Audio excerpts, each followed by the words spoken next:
পাখির কিচিরমিচিরে পরিবেশ এক অন্যরকম আবহ পেয়েছে।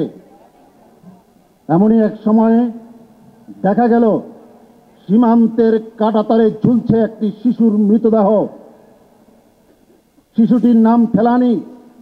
তার গায়ে ছিল লাল ফ্রক। গাঢ় সবুজের পটভূমিতে লাল ফ্রক পরা ফেলানির দেহটা যেন আমার এই সবুজের বুকে লাল বৃত্ত, লাল সবুজের পতাকা।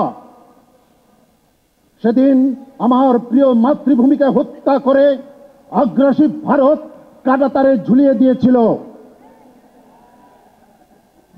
ভারতের এক দালালকে দেশ ছাড়া করেছি, আরো লাখো দালাল দেশে অবস্থান করছে।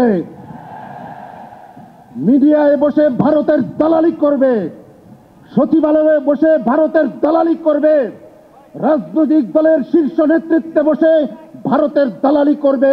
নতুন বাংলাদেশে তার মেনে নেওয়া হবে না ইনশাআল্লাহ। ইসলামী আন্দোলনের আজকের এই মহাসমাবেশ সেই বার্তাই দিচ্ছে।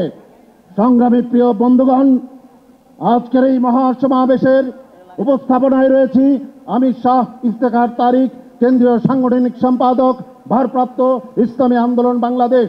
আমার সঙ্গে রয়েছেন মাওলানা লোকমান জাফরি, কেন্দ্রীয় দপ্তর সম্পাদক, ইসলামী আন্দোলন বাংলাদেশ।